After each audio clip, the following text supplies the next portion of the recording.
Hello students, आप सभी का स्वागत है आज की क्लास में। पिछली क्लास में हम जीव विज्ञान के बारे में पढ़ रहे थे और उसमें हमने जो है प्रोटिस्टा के बारे में पढ़ा। प्रोटिस्टा के अंदर हमने फंगस के बारे में पढ़ा और फंगस के हमने कई टाइप देखे, जैसे ईस्ट हो गया, उसके बाद एस्परगिलस हो गया और भी जो उसके अलग अलग टाइप थे जैसे पेनिसिलियन, न्यूस्पोरा, मशरूम, इन सब के बारे में काफ़ी विस्तार से चर्चा करी।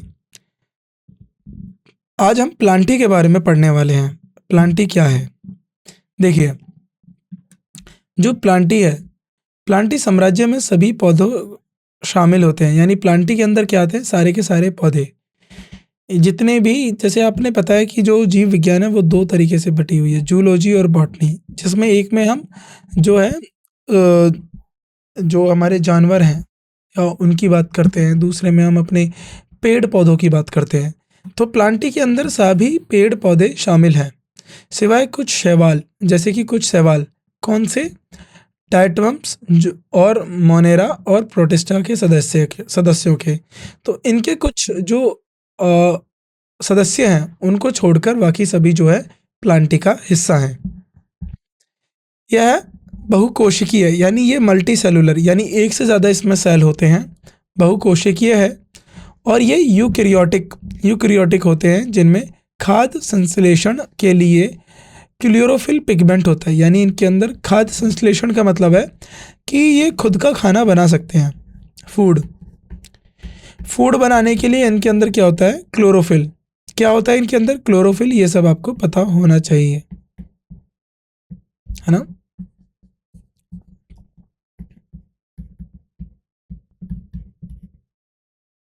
इनके अंदर फूड सिंथेसाइज करने के लिए क्लोरोफिल होगा, पिगमेंट होता है। अन्य साम्राज्य के सदस्यों की तुलना में उनकी कठोर कोशिका दीवार सेलुलोज से बनी होती है। अब जरा ध्यान से देखिए,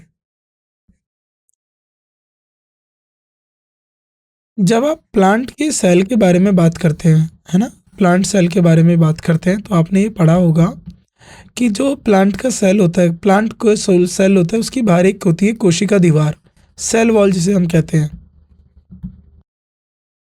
और ये जो बनी होती है ये होती है सेलुलोज। किससे बनी होती है? सेलुलोज से। ये पॉइंट जो है आप याद रखेंगे कि जो प्लांट है उसके अंदर सेल वॉल होती है, कोशिका दीवार होती है, जो कि सेलुलोज से बनी हुई होती है। आगे बढ़ते हैं।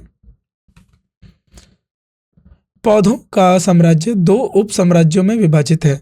दो साम्राज्यों में विभाजित है, जिसको हम बोलते हैं क्रिप्टोगैमस, यानी क्रिप्टोगोमस, जैसे क्रिप्टोगैमस में, और फनेरोगैमस, यानी दो बात करेंगे, जैसे प्लांटी हो गया। अब ये कितने किसमें विभाजित है? दो। क्रिप्टोगैमस और फनेरोगैमस, दो पार्ट में विभाजित है। जो क्रिप्टोगैमस की बात कर लेते हैं। क्रिप्टोगैमस वह पौधे हैं जिनमें बीज नहीं होते। ऐसे सभी पौधे जिनमें बीज नहीं होते उन्हें क्या बोलते हैं? क्रिप्टोगैमस। बहुत इंपॉर्टेंट लाइन याद रखेंगे, है ना। इसके बारे में आपको पता होना चाहिए, एग्जामिनर आपसे पूछ सकता है। उन्हें बीज रहित पौधे भी कहा जाता है, जिनके अंदर बीज नहीं होता। फ्नेरोगैमस जो है उच्चतर पौधे होते हैं, यानी ये जो होते हैं हमारे हायर प्लांट्स होते हैं। यानी अगर एक प्लांट का लेवल करा जाए तो ये बेसिक प्लांट होंगे, और इनसे जो हायर जो प्लांट होते हैं वो होते हैं हमारे फ्नेरोगैमस, जिनके अंदर बीज होता है, जिनमें बीज होते हैं। तो क्रिप्टोगैमस में बीज नहीं होंगे और फ्नेरोगैमस में क्या होगा? बीज होगा, जिनमें बीज होते हैं। यह जिम्नोस्पर्म्स और एंजियोस्पर्म्स में विभाजित है। अब देखिए, जो फ्नेरोगैमस है ये प्लांटी हो गया। अब ये हो गया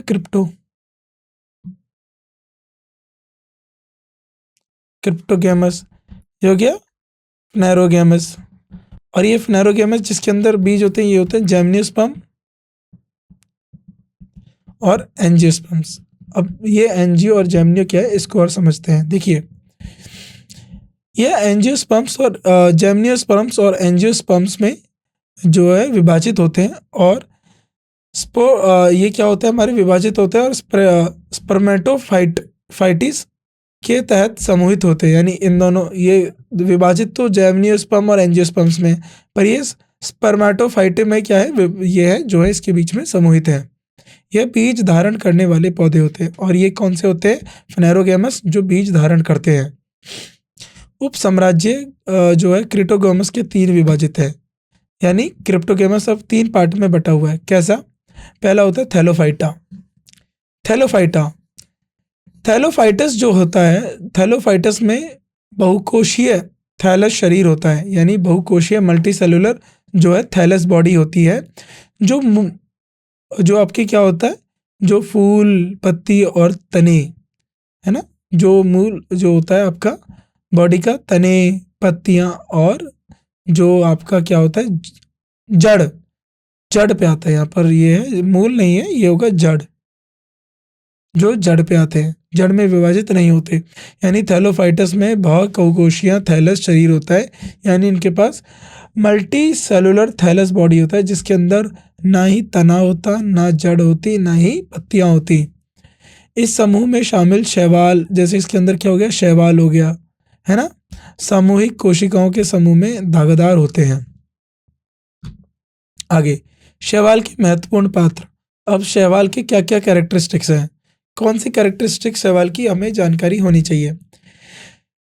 शैवाल जलीय होते हैं। यानी शैवाल कैसे होते हैं, जलीय होते हैं, और ताज़े और समुद्री पानी दोनों में पाए जाते हैं। यानी शैवाल कहाँ पर मिलेगा, ताज़े पानी में भी मिलेगा और समुद्री पानी में भी मिलेगा। कुछ नमी वाली जगहों पर पाए जाते हैं, कुछ कहाँ पर होगा, नमी की जगहों पर पाया जाएगा। कुछ शैवाल विशेष पर्यावरण जैसे कि गर्म पानी के स्रोतों या बर्फ के रूप में जाने जाते हैं, जिन्हें क्रोफाइटस कहा जाता है। क्या बोला जाता है, क्रोफाइटस कहा जाता है। पौधों और जानवरों की सतह पर पाए जाने वाले शैवाल, वो शैवाल जो पौधे और जानवर की सतह पर मिलते हैं, को एपीफाइटस क्या बोला जाता है, उसे एपीफाइटस या एपिजोफाइटस बोला जाता है। एपिजोफाइटस या एपीफाइटस जो है इन्हें कहा जाता है। चट्टानों पर उगने वाले शैवाल को लिथोफाइटस कहा जाता है। तो ये आपको पता होना चाहिए, पौधों पर जो एपीफाइटस, जानवरों पर जो एपिजोफाइटस कहा जाता है। वहीं चट्टानों वाले पे शैवालों को क्या बोला जाता है, लिथोफाइटस कहलाता है। लिथो माने पत्थर। शैवाल की थैली में बहुत अधिक विविधता दिखाई देती है। यानी बहुत ज़्यादा वेरिएशन दिखाई देता है शैवाल में। बहुकोशियों के रूप ऐसी कोशिकाओं के समूह होते हैं जिनकी संख्या निश्चित नहीं होती। तो इनमें जो मल्टी सेलुलर फॉर्म होते हैं, इनके जो है नंबर फिक्स नहीं है।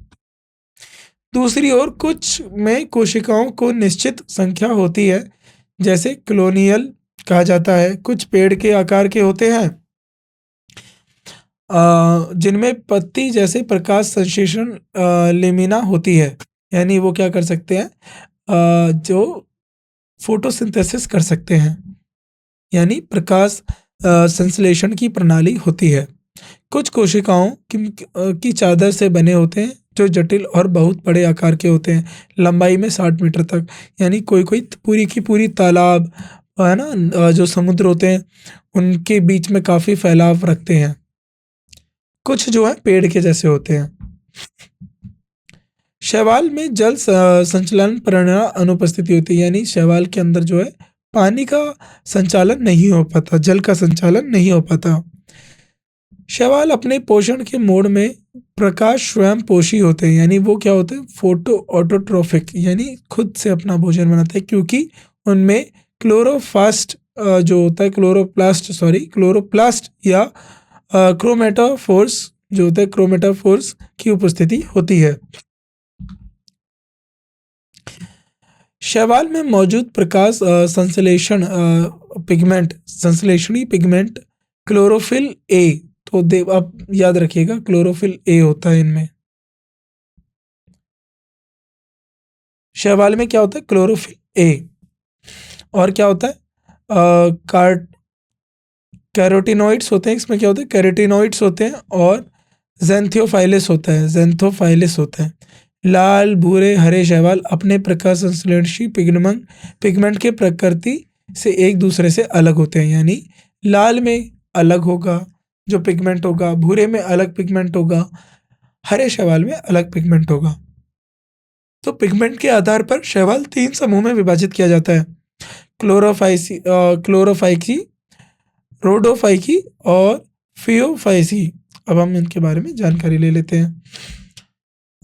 शैवाल वनस्पति जो वादी अलैंगिक और यौन प्रक्रियाओं द्वारा प्रजनन करते हैं, यानी ये रिप्रोड्यूस करेंगे, सेक्सुअल और असेक्सुअल वेजिटेटिव रिप्रोड्यूस करते हैं। वे टुकड़े द्वारा वनस्पतिवादी रूप से प्रजनन करते हैं, यानी उसको क्या करेंगे, वो अपने आप को टुकड़ों में बांट लेंगे। शैवाल के रेशेदार रूप से होल्ड फास्ट के माध्यम से अनिष्ठान से जोड़ा जाता है, यानी शैवाल किससे जोड़े जाते हैं, होल्ड फास्ट के माध्यम से जोड़े जाते हैं। देखिए, अभी तक आपने शैवाल के बारे में बेसिक जानकारी इकट्ठा करी, तो मैं उम्मीद करता हूँ आपको इस जानकारी के बारे में सारी चीज़ें पता होंगी। और जिस तरीके से मैंने ये बातें आपको 7 पॉइंट में बताया है, आपको यह बातें इसी तरीके से याद होनी चाहिए, क्योंकि एग्जाम में सीधा पूछा जाता है। रेड एल्गी को क्या बोला जाता है, रेडोफाइटस। एक मिनट, रेड एल्गी को क्या बोला जाता है, रेडोफाइटा। रेडोफाइटा क्यों, क्योंकि रोडोफाइटा। रोडोफाइटा क्यों, क्योंकि इसका नाम जो है रो जो होता है ना, RHO, ये लाल कलर को बताता है। लाल शैवाल 30 से 90 मीटर की गहराई तक समुद्री पानी में पाए जाते हैं। देखो, 30 से 90 मीटर तक की गहराई पे पानी जाते हैं समुद्री पानी पे। पहला पॉइंट, महत्वपूर्ण पॉइंट। आमतौर पर यह शैवाल समूह चट्टानी पत्थरों से जुड़े होते हैं। कुछ गहरे पानी के लाल शैवाल चूने के पत्थर और मूंगा प्रजातियों के उत्पादन के लिए जिम्मेदार होते हैं। कुछ बड़े शैवाल पर जीवी होते हैं। कोशिका भित्ति सेलुलोज या पैक्टिक यौगिकों और माइक्रो पॉलीसेकेराइड जैसे इसमें जो है आपको जो है फेलो कोकोकोलॉइड्स कहा जाता है, यानी सेल वॉल जो इनके अंदर होती है वह किससे बनी होती है, सेलुलोज से। और पैक्टिक कंपाउंड जो होते हैं आपके पैक्टिक यौगिक और मुको पॉलीसेकेराइड, और जिनको जो इनके पैक्टिक कंपाउंड होते हैं या मुको पॉलीसेकेराइड होते हैं, उन्हें क्या कहा जाता है, फाइकोकोलॉइड। इससे बनी होती है, तो इनसे बनी होती है, सेलुलोज से बनी होगी। किस किस से बनी है इनकी जो सेल वॉल है, कोशिका भित्ति किस किस से बनी है, सेलुलोज से, पैक्टिक कंपाउंड से और माइको पॉलीसेकेराइड से बनी जाती है, जिसको फाइकोकोलॉइड्स बोलते हैं। महत्वपूर्ण फाइकोकोलॉइड अगर कैर्गिनिन और फुनेरी होते हैं, तो कैसे होते हैं, कैर्गिनिन और फुनेरी होते हैं, अगर कैर्गिन और फुनेरी होते हैं। शैवाल का लाल रंग फाइको एरिथ्रिन किसकी वजह से होता है, फाइकोएरिथ्रिन की अधिक मात्रा की उपस्थिति के कारण होता है, जो अन्य पिगमेंट के रंग को छुपाता है। वनस्पति प्रजनन टुकड़ों द्वारा होता है। अलैंगिक प्रजनन गैर सक्रिय बीज गुणों और उत्पादन द्वारा होता है।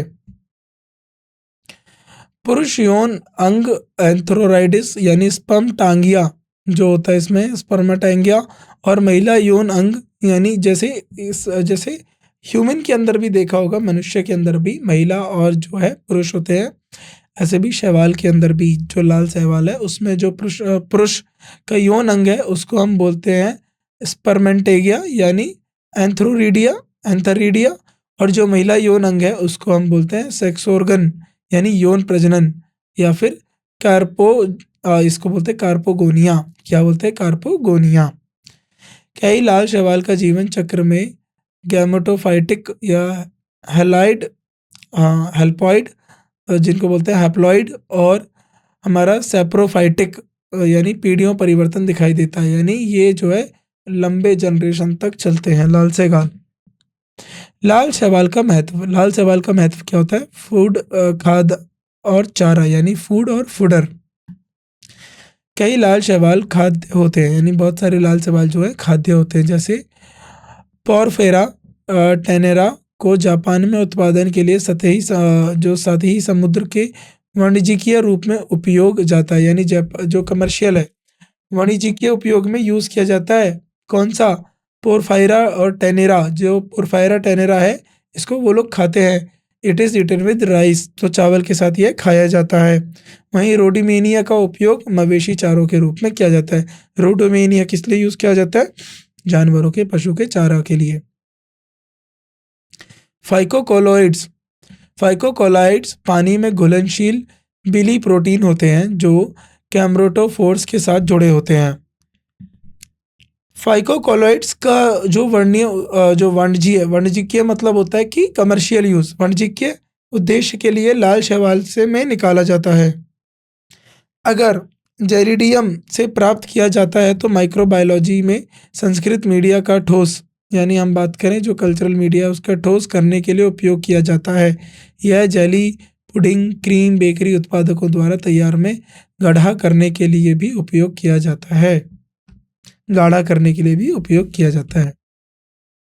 अब आता है हमारा कैरगिनिन को चंद्रोस से निकाला जाता है। कहाँ से निकाला जाता है? चंद्रोस से। इसका उपयोग चॉकलेट, आइसक्रीम, टूथपेस्ट, पेंट आदि में इमल्सीफायर के लिए रूप में किया जाता है। यह शराब और चमड़े उद्योग में क्लीयरिंग, किसके लिए? क्लीयरिंग के लिए किया जाता है, एजेंट के रूप में उपयोग किया जाता है। फुनेरी एक प्रकार की गोंद होती है जिसका उपयोग चिपकवाने वाले रूप में किया जाता है। तो फुनेरी किस लिए यूज किया जाता है? चिपकाने के लिए भी उसका उपयोग किया जाता है। ब्रोमीन ब्रोमीन को वाणिज्यिक महत्व के लिए रेड एल्गी जैसे रोडोमल से प्राप्त किया जाता है। जो आपने ब्रोमीन का नाम सुना है ना केमिस्ट्री के अंदर, तो ब्रोमीन को भी हम जो है शैवाल, लाल शैवाल से निकालते हैं जो वाणिज्यिक यानी कमर्शियल महत्व के लिए जो है ज़रूरी होता है।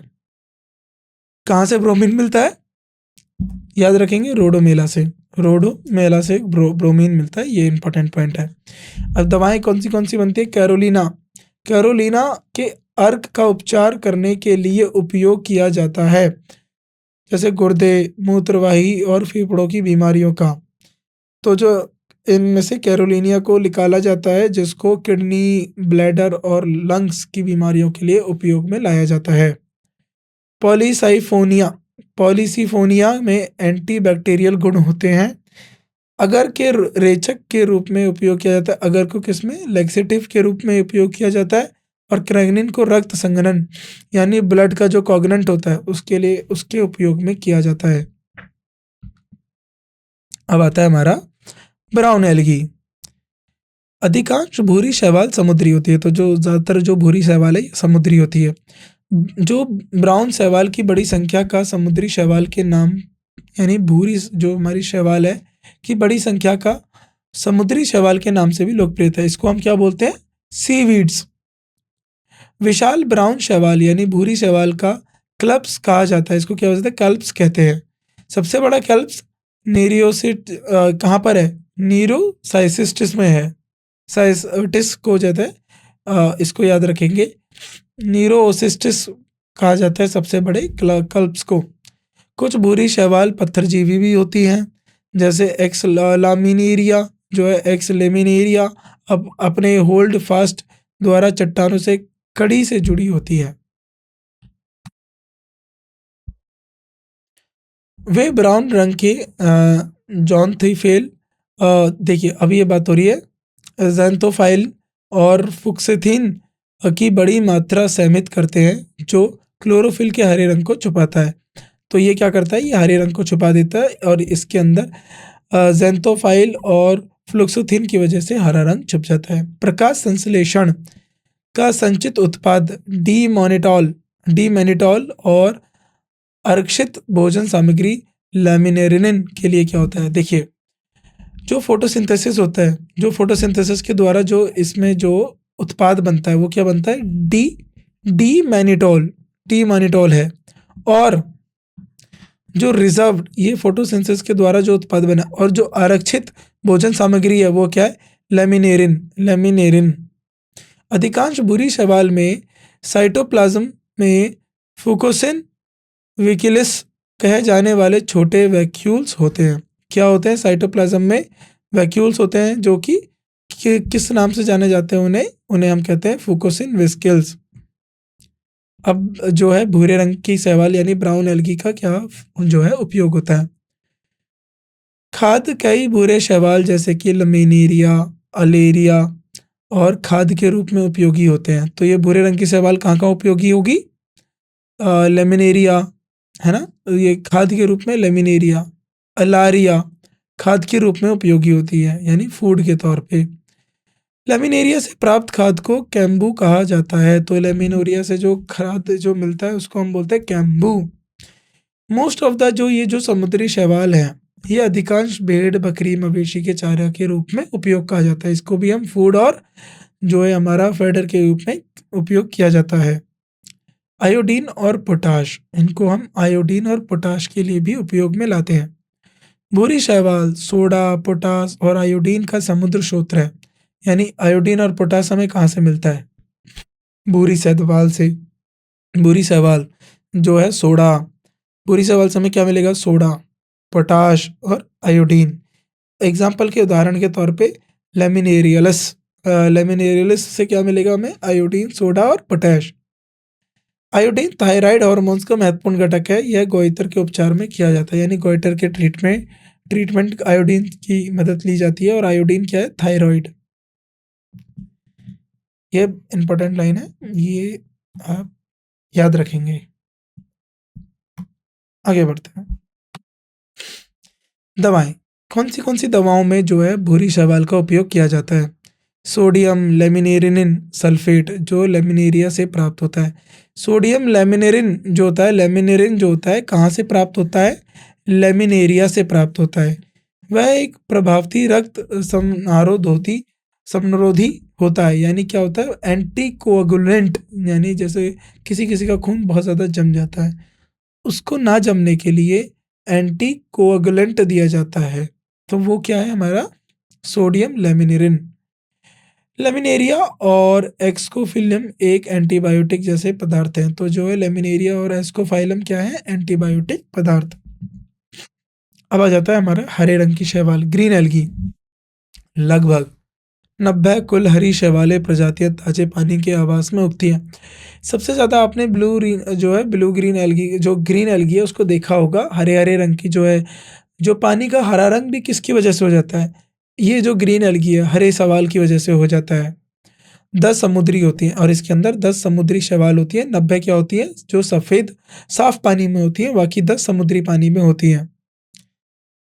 हरित शैवाल विविध अवसों में पाए जाते हैं। यानी कहाँ पर? अलग अलग, जैसे हैबिटाट का मतलब क्या होता है कि अलग अलग जगह पे जो है अलग तरीके की हैबिटाट होती है। तो हर अलग अलग जगह पर जो है हरित शैवाल पाए जाते हैं। वह स्थलीय हो सकते हैं, यानी वो टेरेस्टेरियल हो सकते हैं। नमी वाली मिट्टी, दीवार और चट्टानों पर हर जगह उग सकते हैं। तो हरी हरी शैवाल आपने देखा होगा, कभी कभार घर की दीवारों पे भी आ जाता है। कच्ची दीवार जो होती है या सीमेंट पे देखा होगा आपने, ब्लू ग्रीन एल्गी आ गया, जो एल्गी लग गया। रोड पे लग जाता है शैवाल।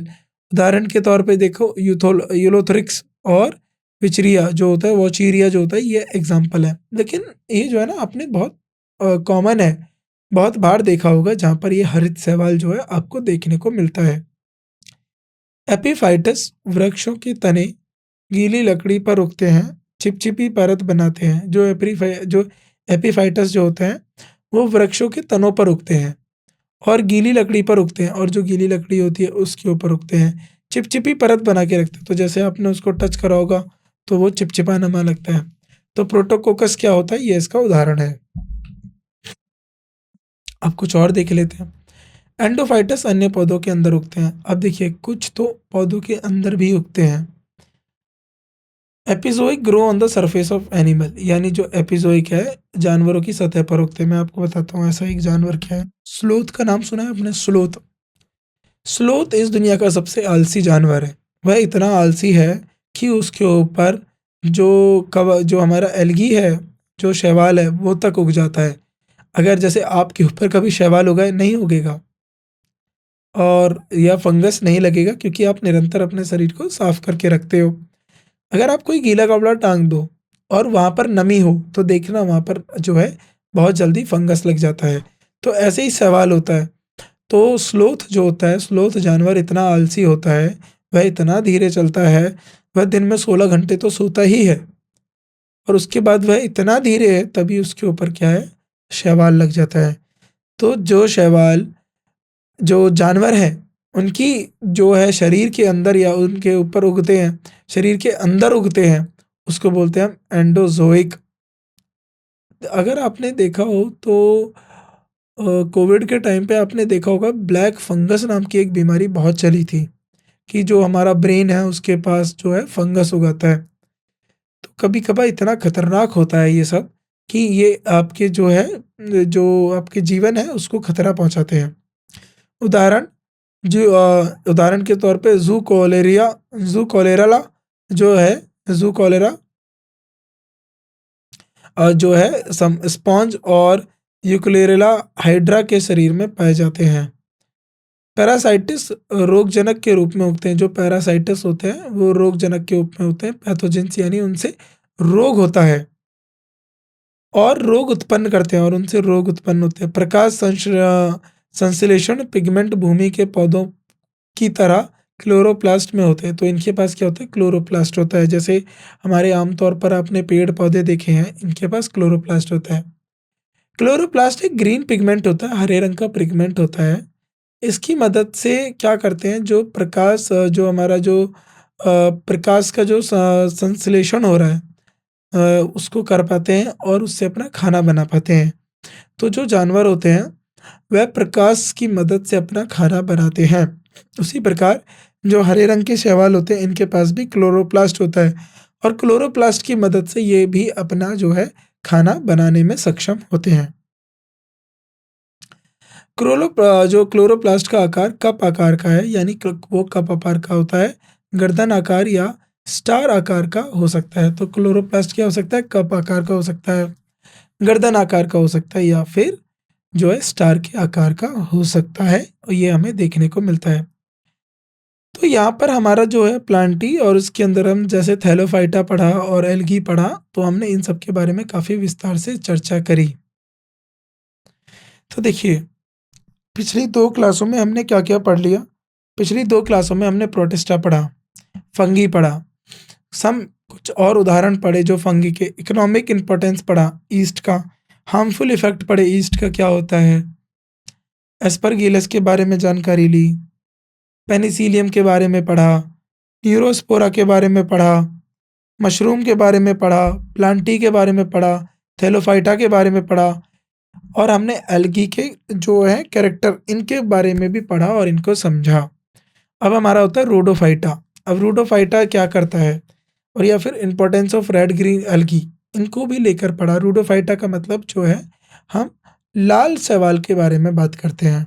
वहीं हमने जो है रेड एल्गी जो हमारा लाल शैवाल है हमने उसके बारे में समझा और उसके साथ-साथ उसका वाणिज्यिक उपयोग भी देखा कि कमर्शियल तौर पे हम उसको किस तरीके से इस्तेमाल करते हैं। फिर भूरे शैवाल के बारे में पढ़ा, भूरे शैवाल को हम किस तरीके से उपयोग करते हैं। अब जो जो चुनौती होती है जीव विज्ञान के साथ, बायोलॉजी के साथ, वो ये होती है कि इसमें हर चीज़ फैक्ट होती है। अगर आपको फैक्ट आता है तो आप कर लेंगे, अगर आपको फैक्ट नहीं आता तो आपको उसमें दिक्कत होगी। तो कोशिश ये करिए कि आप ज़्यादा से ज़्यादा अभ्यास कर सकें। जितना ज़्यादा आप अभ्यास करेंगे, उतना ज़्यादा आप अच्छे से जो है जीव विज्ञान को कर पाएँगे। क्योंकि हर लाइन को आपको याद होना चाहिए और उससे सबसे बढ़िया तरीका जो मैं आपको आगे भी कराऊँगा कि हम जो है पुराने साल के जो पेपर हैं उनको हल करेंगे। लेकिन उसके साथ-साथ आपको खुद भी मेहनत करनी है। आपको खुद से उन पेपरों को हल करना है, देखते रहना है कि कहाँ-कहाँ पर सामान्य विज्ञान के सवाल आपसे पूछे गए, किस तरीके के सवाल आपसे पूछे जाते हैं या एग्ज़ाम में पूछे जाते हैं, परीक्षा में पूछे जाते हैं, उन सवालों को करिए। और जो आप पढ़ रहे हो ये सब, इनके नोट्स बनाइए और उन सवालों का जो जवाब है, अपने नोट्स में खोजिए, आपको सारे सवालों के जवाब मिलेंगे। तो आपको कुछ नहीं करना है, बस आपने जो पढ़ लिया एक बार उसको निरंतर अभ्यास करते रहना है। जितना ज़्यादा आप अभ्यास करेंगे, उतना ज़्यादा अच्छा आप पेपर जो है दे पाएँगे। अगर आपको कोई समस्या आती है तो आप हमसे जुड़िए, हमें बताइए, हम उसका समाधान निकालेंगे। लेकिन आप निरंतर अपनी जो है पढ़ाई है उसको करते रहिए, रुकिए मत और जो भी आपको सिखाया जा रहा है, आप हर एक चीज़ को अच्छे से सीखिए। क्योंकि अभी ये समय है, आप अच्छे से इसको लगा लीजिए, आपका पेपर आसानी से निकल जाएगा, जो भी आप करना चाहते हैं। तो आज की कक्षा में बस इतना ही, बाकी की जो और भी जानकारी होगी, जो जैव विज्ञान में हमारे लिए ज़रूरी है, परीक्षा के लिए ज़रूरी है, हम उसको अपनी आने वाली कक्षा में पढ़ेंगे।